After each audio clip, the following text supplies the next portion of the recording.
My parents dismissed the years I spent raising my siblings as teenage drama, treating me like an outcast at a family dinner.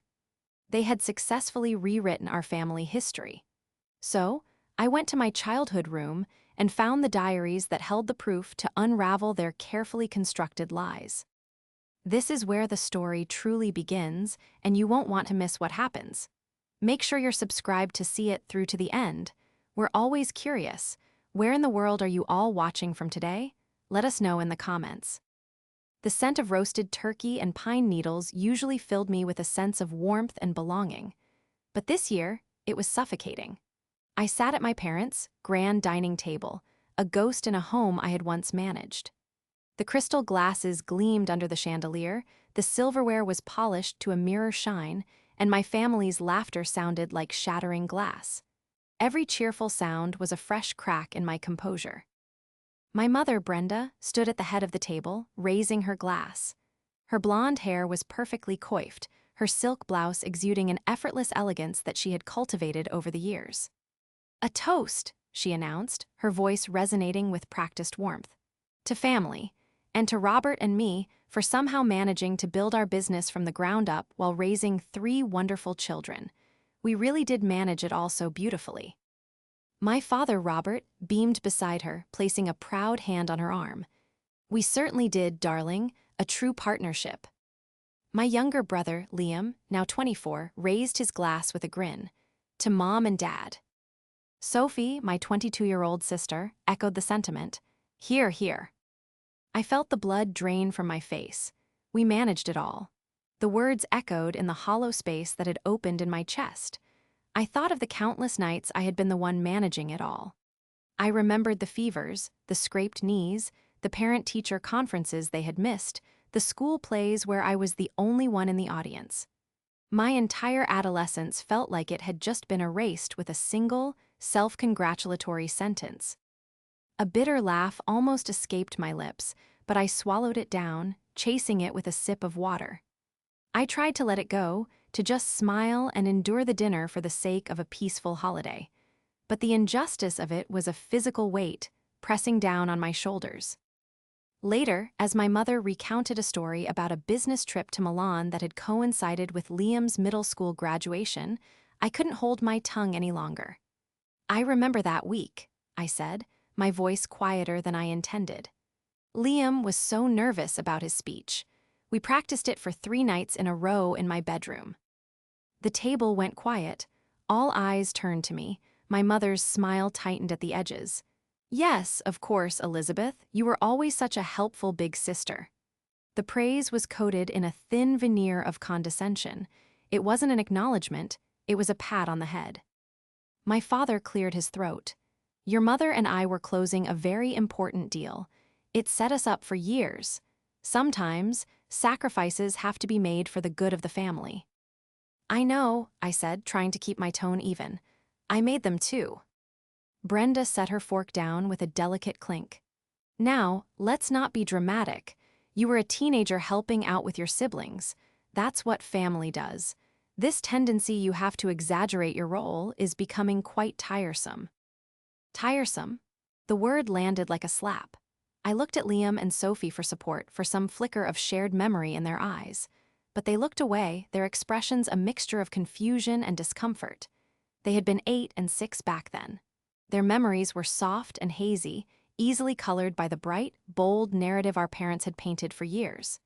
In their minds, Mom and Dad were the heroes of the story, and I was just a supporting character, now attempting to steal the spotlight. "I'm not exaggerating," I whispered, the words barely audible.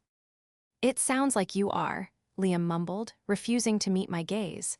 "Mom and Dad did everything for us." Sophie nodded in agreement. "You can be a little intense about the past sometimes, Elizabeth." I felt utterly alone, an outcast at my own family's table. They were looking at me as if I were a stranger, a disruptive presence intent on spoiling their perfect holiday portrait. They had built this beautiful life, this grand house, this story of a picture-perfect family, and the foundation was built on my invisible, unacknowledged labor. To them, I wasn't the forgotten architect. I was a crack in the facade. My appetite vanished. I pushed the perfectly cooked food around my plate, the festive meal turning to ash in my mouth.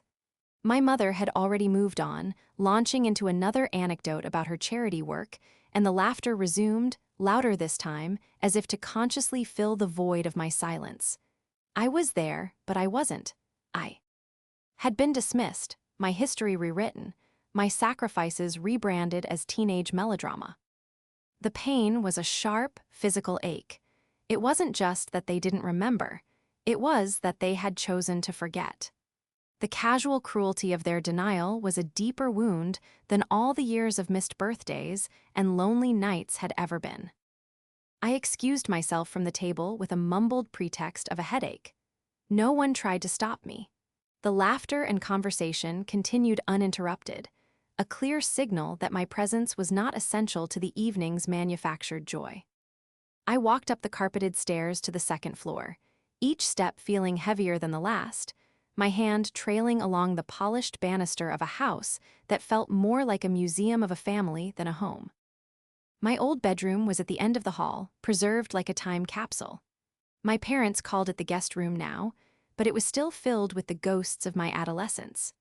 The pale lavender walls, the white furniture, the bookshelf still lined with the fantasy novels that had been my only escape.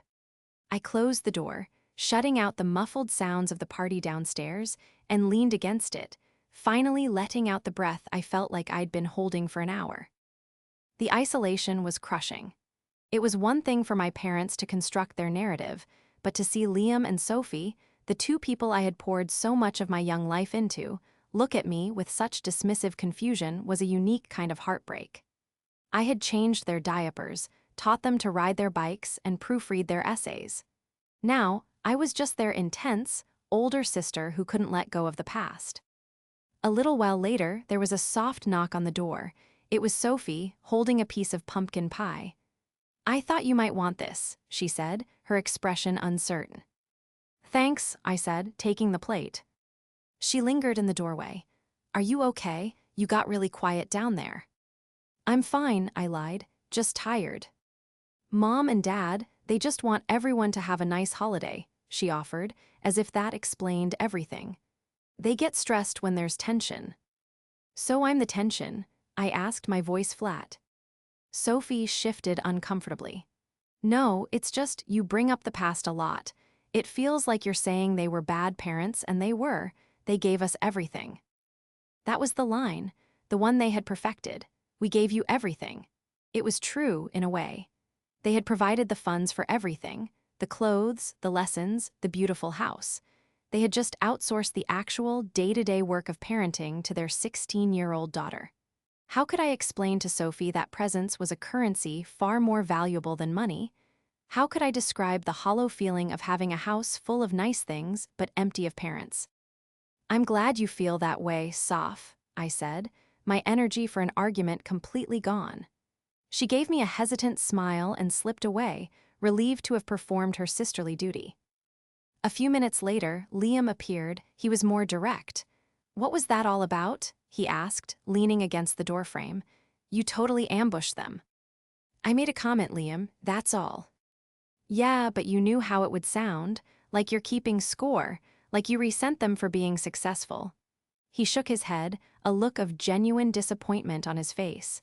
"They worked hard for us, for all of this."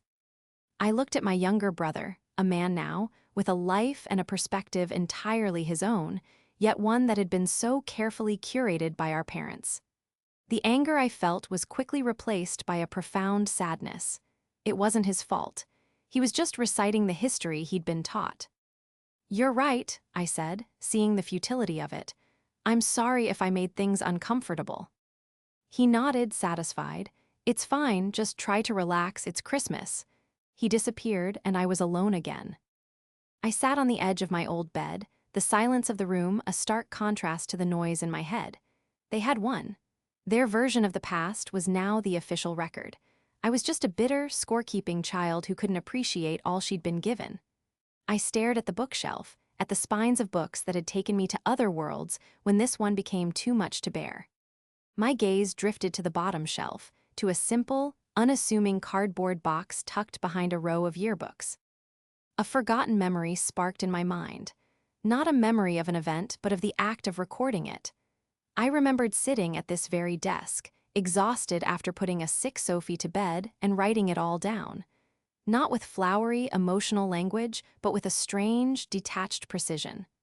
The date, the time, the temperature on the thermometer, the dosage of medicine given. I knelt and pulled the box out.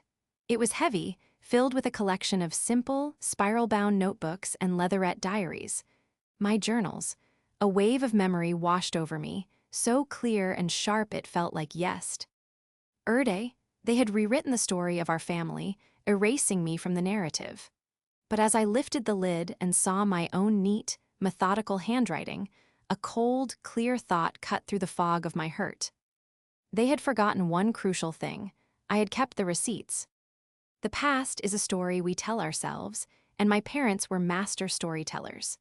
Their narrative was one of heroic entrepreneurship, of a young couple who pulled themselves up by their bootstraps to build a successful marketing firm, all while raising a loving family. It was a beautiful, inspiring tale, the kind they told at dinner parties and in holiday newsletters. And like all the best stories, it was a masterful blend of truth and fiction. The truth was that Brenda and Robert were brilliant, driven, and ambitious. When I was 15, they launched their firm, pouring every ounce of their energy and every waking hour into its success. They were a formidable team, my father the charismatic visionary and my mother the meticulous strategist. I was old enough to understand their ambition and even admire it. What I wasn't prepared for was the cost. Their success was built on a foundation of absence. They weren't just working 9 to 5, they were working 6 to midnight. Their business trips stretched from days into weeks. "We have to strike while the iron is hot, Elizabeth," my father would say, ruffling my hair as he packed his suitcase. "This is for our future, for all of us." At 16, I became the default adult in the house. It wasn't a single, dramatic event, but a slow, creeping transfer of responsibility. It started with me making dinner because they were stuck in a meeting. Then it was me staying home from school with a sick Liam because they were flying to a conference. Soon, I was the one packing lunches, enforcing bedtimes, and mediating sibling squabbles. I became fluent in the language of parenthood. Permission slips, field trip fees, and the specific cadence of a child's fake cough. I remember one Tuesday evening with painful clarity. I was 17. Liam, who was 9, had a major parent-teacher conference. His teacher was concerned about his reading comprehension. I had reminded my mother about it 3 times that week. She had promised, with a hand on her heart, that she would be there. At 5 p.m., she called. "Lizzie, honey, I am so sorry. A client crisis just came up. We're putting out a fire. Can you possibly go? Just take notes for me." I stood in the kitchen, the phone pressed to my ear, looking at Liam's hopeful face. Disappointment was a familiar shadow in our house, but I still did my best to shield my siblings from it. "Okay, Mom," I said, my voice betraying nothing. "I'll go." I walked into the classroom and sat in the small, adult-sized chair across from Mrs. Davison. She looked at me, then at her appointment book, a confused frown on her face. "I was expecting Mrs. Miller," she said. "I'm her daughter, Elizabeth," I explained, my cheeks burning with a mixture of embarrassment and premature adulthood. My parents were detained. For the next 20 minutes, I discussed my 9-year-old brother's academic progress with his teacher. I took meticulous notes. I asked about intervention strategies. I promised to work with him on his vocabulary every night. I was a 17-year-old girl performing the role of a concerned parent, and the absurdity of it was lost on everyone but me. When I got home, my parents still weren't there. I made mac and cheese for Liam and Sophie, helped Liam with his reading, and put them both to bed before my own homework was even started. My parents came home after midnight, saw the note I left on the counter. "Conference went well. Call me tomorrow," and went straight to bed. The next morning, they never asked. That was the pattern. My efforts were not ignored so much as they were simply expected, absorbed into the running of the household without comment or acknowledgement. My parents were not cruel or malicious people. In their minds, they were simply delegating. They saw me as capable, and so they gave me tasks. They saw the household running smoothly, and so they didn't ask questions. Their self-deception was born of a potent cocktail of ambition and convenience. It was easier to believe they were managing it all if they didn't look too closely at who was actually doing the managing. Now, years later, that self-deception had hardened into historical fact. They were polished and philanthropic, pillars of their community. Brenda sat on the board of a children's charity, and Robert gave lectures on work-life balance. Their public image was impeccable. Any suggestion that their past was less than perfect was met with a swift, almost reflexive defensiveness. They weren't just protecting their memories, they were protecting their brand. My insistence on the truth wasn't just dramatic, it was a threat to the entire, carefully constructed edifice of their success. My memories were the inconvenient invoices for the price they had refused to pay. Back in my old bedroom, the past wasn't just a memory, it was a physical archive. I sat on the floor, the box of diaries open before me. There were 7 of them, covering the years from when I was 15 until I left for college. My fingers trembled slightly as I picked up the first one, a simple black-and-white composition book. The date on the first page was from the month my parents started their company. I had expected a flood of teenage angst, entries about crushes and high school drama. And there were hints of that, brief mentions of friends or a movie I wanted to see. But those were footnotes. The main text, the bulk of every entry, was a logbook. It was the ledger of my stolen adolescence. October 5th, Mom and Dad left for the Chicago trip. Gave me $200 for groceries. Sophie has a cold. Picked up cough syrup and tissues. Note to self, remember to call the school tomorrow if her fever is still high. November 12th, parent-teacher conferences. Went to Liam S. at 5:30. Mrs. Davison is nice. He needs to work on reading. Went to Sophie's at 6:15. Ms. Albright says she's a delight but talks too much. Got home at 7. Made pizza. February 2nd, Sophie threw up in the middle of the night. Had to change her sheets. Stayed home from school with her. We watched movies. Mom called from the hotel in Denver to check in, told her everything was fine. Page after page, the same story unfolded. It was written in my own neat, almost clinical handwriting. There was no self-pity, no overt anger. It was just a stark, factual account of my days. I wasn't writing a diary, I was keeping a record. As an archivist, I understood the power of a primary source document. It doesn't argue or embellish. It simply is. And this was the raw, undeniable data of my youth. The hurt that had consumed me at the dinner table began to recede, replaced by something else, a cold, clarifying resolve. My parents had gaslit me. My siblings had doubted me. I had even begun to doubt myself, wondering if I had, in fact, inflated my own importance over the years. But here was the proof. Here, in black and white, was the truth. My professional instincts, honed over years of handling delicate historical documents, took over. This wasn't just about winning an argument or making my parents feel guilty. This was about correcting the official record. My family's history had been falsified, and I, the archivist, was going to restore it. I spent the rest of the night reading, not as a wounded daughter, but as a researcher. I marked pages with sticky notes, categorizing the entries: medical, academic, financial, household management. I saw the patterns. I saw how my own grades had slipped during Liam's finals weeks because I was up late tutoring him. I saw the entries where I logged the money from my part-time job at the library that I'd used to pay for Sophie's ballet lessons when my parents forgot. The next morning, I told my family I was going out to meet an old friend. Instead, I drove to a copy shop in the next town. I spent 3 hours at a high-speed scanner, my face illuminated by the machine's bright light. I carefully laid each diary page flat, capturing the entries, the receipts I had taped to the pages, the permission slips I had forged my mother's signature on. It felt like a sacred duty, preserving this fragile evidence from being dismissed or destroyed. I saved everything to a secure thumb drive that I wore on a chain around my neck. Back at the house, I began my work. I wasn't a hurt teenager anymore. I was Elizabeth Miller, a university archivist with a master's degree in information science, and I was going to build a case. I created a new folder on my laptop, the Miller Family Archive, a finding aid. I sorted the scanned documents by date and category.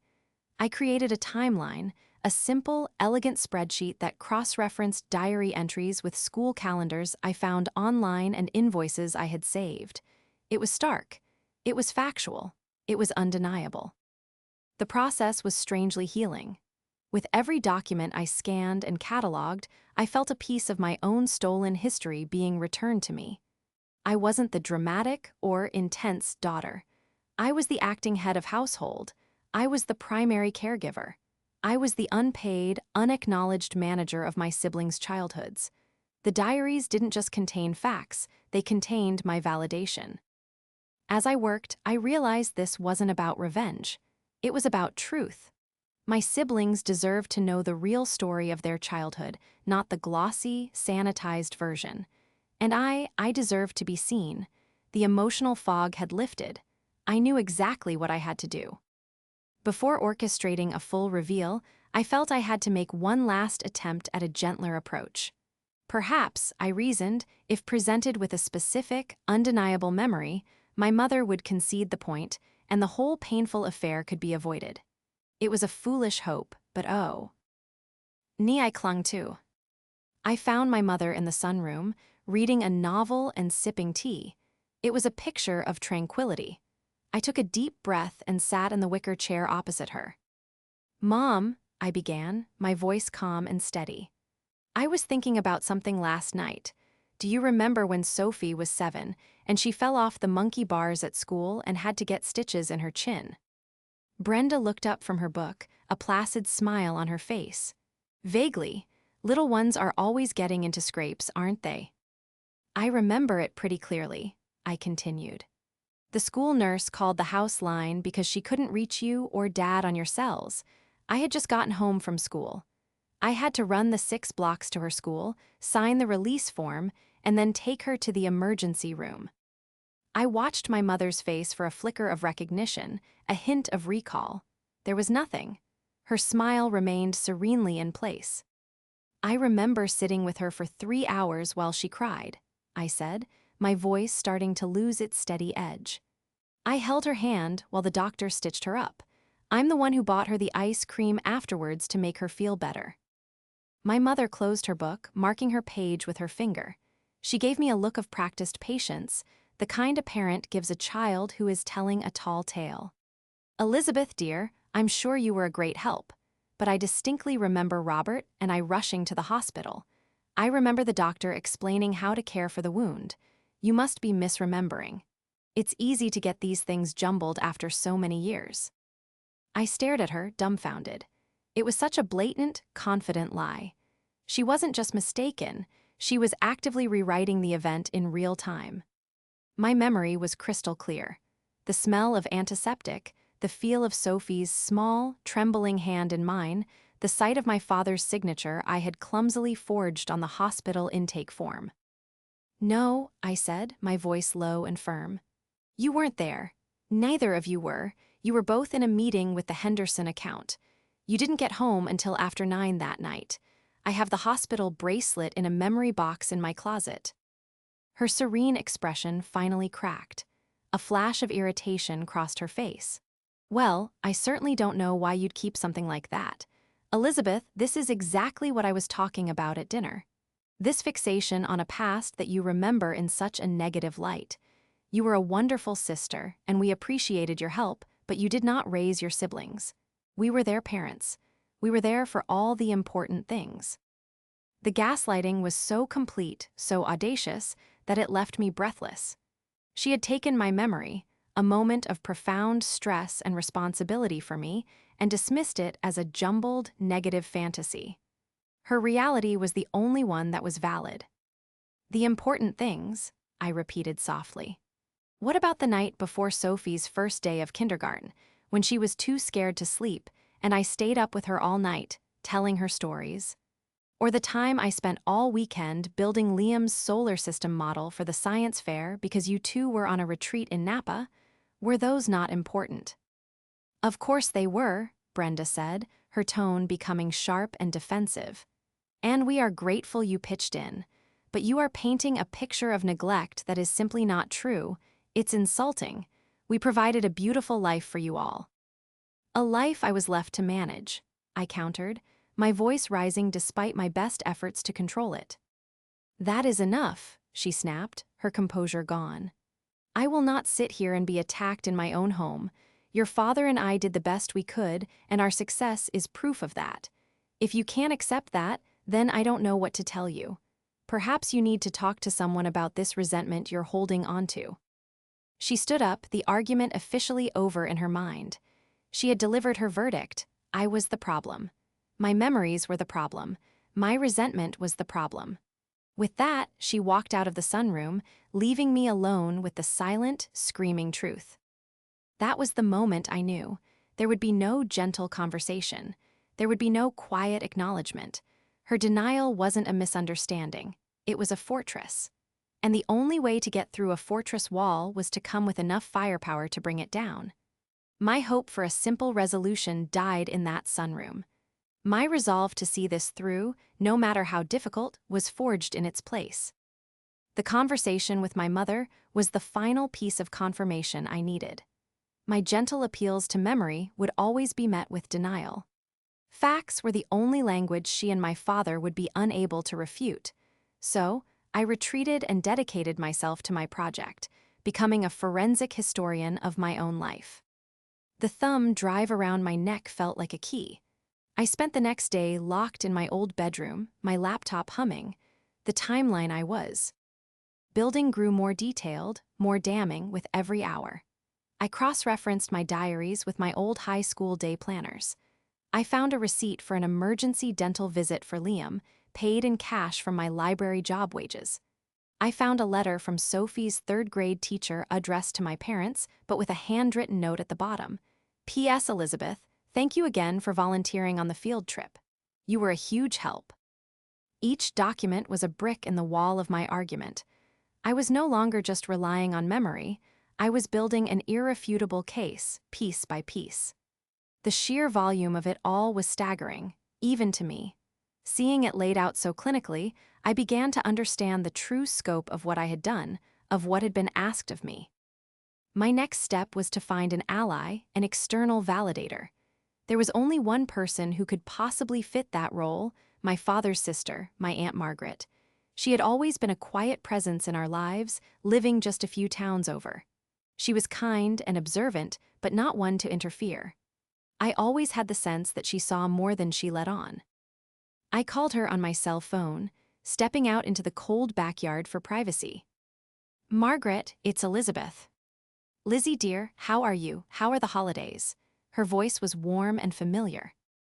They're complicated, I said. Actually, I was hoping I could ask you about something from a long time ago. I started cautiously, asking if she remembered certain periods, times when Brenda and Robert were traveling extensively for work. Oh, I remember, she said, and I heard a note of old sadness in her voice. Your father used to call me, so proud of the new contracts they were landing. I was happy for him, of course, but I did worry. I asked him once who was looking after the little ones. He just laughed and said, "Don't worry, we've got Lizzie. She's an absolute rock star." My breath caught in my throat. She's a rock star. It was the same casual, dismissive praise they still used. I wasn't a child needing support. I was a convenient, reliable resource. Emboldened, I told her everything. About the dinner, about my mother's denials, about the diaries. I half expected her to tell me I was making a mistake, to let it go for the sake of family peace. Instead, she was silent for a long moment. When she finally spoke, her voice was thick with emotion. I knew it, she whispered. Oh, Elizabeth, I knew it was too much for you. I saw it. I'd come over and you'd be there, looking so tired, trying to cook dinner while Sophie was pulling at your shirt and Liam needed help with his homework. Your parents were never there. I felt so guilty. I should have said something. I should have stepped in. It's not your fault, I said, tears welling in my eyes. It was the first time anyone had validated my experience without hesitation. It was, she insisted. We all enabled it. We saw your father and Brenda getting so successful and just let it happen. It was easier to praise you for being mature than to confront them about being absent. She took a shaky breath. What are you going to do? I told her my plan. I described the timeline, the scanned documents, the case I was building. I explained that I was going to call a family meeting. I want you to be there, I said. I need a witness. I'll be there, she said without a second's hesitation. It's 15 years too late, but I will be there for you now. Hanging up the phone, I felt a surge of strength. I wasn't alone in this anymore. That evening, I sent a simple text message to my parents, Liam, Sophie, and Margaret. I would like to have a family meeting tomorrow at 2 p.m. in the living room. There are some things I think we all need to talk about together. It's important to me. My mother replied almost instantly. Of course, dear, we'd be happy to. I could almost hear the condescending tone, the assumption that I was coming to them with a tearful apology. They had no idea what was coming. They were expecting a white flag of surrender. I was preparing to unveil a declaration of independence. The living room felt like a courtroom. My parents sat together on the sofa, a united front of relaxed confidence. They looked like they were about to receive a business pitch, not a verdict on their parenting. Liam and Sophie sat in the armchairs, looking tense and uncertain, glancing between me and our parents. My Aunt Margaret sat slightly apart, near the fireplace, her hands clasped in her lap, her expression calm and resolute. I was the only one standing. My laptop was on the coffee table, connected by a cable to the large television screen mounted on the wall. Thank you all for coming, I began, my voice clear and even. I had rehearsed this opening in my head 100 times. This was not an emotional outburst. It was a presentation of findings. Elizabeth, what is this all about? My father asked, a note of impatience in his voice. If this is another round of what we discussed at dinner. In a way, it is, I said, picking up the remote. At dinner, Mom mentioned how tiresome it was that I exaggerate my role in the family. I realized that my memories of my teenage years are very different from yours. As an archivist, I believe in the importance of primary source documents to establish a factual record. So, I decided to consult my own. I clicked a button and the television screen lit up. The title on the screen read, The Miller Family Archive, 1999-2005, A Record of Domestic Management. My mother's smile faltered. My father's eyebrows drew together in a confused frown. Over the past few days, I continued, my voice gaining strength, I have digitized my personal journals from that period. I'd like to share some of the data with you. I clicked again. The first slide appeared. It was a scanned image of a diary page, my neat, teenage handwriting clearly visible. I read it aloud. October 14, 2000, Liam's parent-teacher conference. 5:30 p.m., spoke with Mrs. Davison, concerns about reading comprehension. Agreed to a plan for 30 minutes of extra reading per night. Mom, Dad, you were on a business trip to San Diego. I believe you were meeting with the telecoms company. I advanced to the next slide. It was a simple calendar grid for the month of April 2001. Multiple dates were highlighted. This was the month leading up to Sophie's dance recital. The highlighted dates are the days I took her to practice because you were both working late. Here, I clicked, and a scanned receipt appeared, is the receipt for her recital costume, which I paid for with money from my job at the library because the payment was overdue. Sophie's eyes were wide, fixed on the screen. Liam was leaning forward, his expression shifting from skepticism to shock. Slide after slide, I presented the evidence. A scan permission slip for a field trip with my mother's forged signature. A log of doctor's appointments. A detailed entry about the time I had to hire a plumber for a burst pipe because I couldn't reach them. I presented the facts without emotion, my voice the steady, neutral tone of a narrator. The screen showed photos of school projects I had helped with, concert programs where my name was listed as a parent volunteer. My parents started to protest. Now, wait a minute, my father blustered. You're twisting things. This is a ridiculous performance, Elizabeth, my mother added, her voice sharp. I didn't engage, I simply advanced to the next slide. It was the entry about Sophie's trip to the emergency room. June 2nd, 2002, school nurse called at 3:15. Sophie fell, took her to St. Mary's ER, 3 stitches in her chin. Dr. Evans, home by 7 p.m.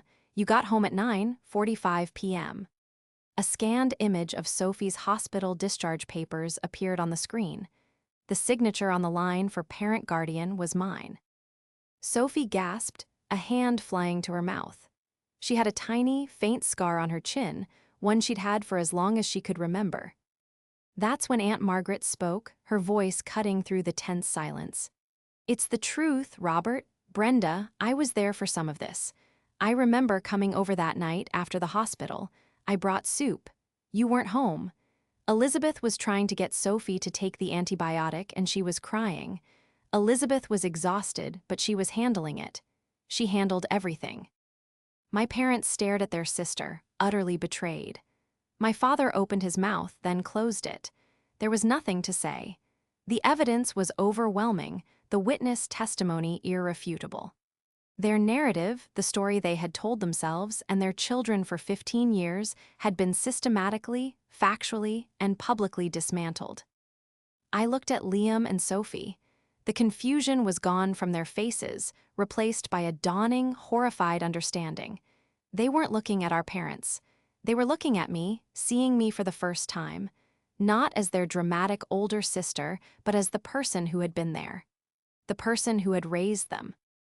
I turned off the television.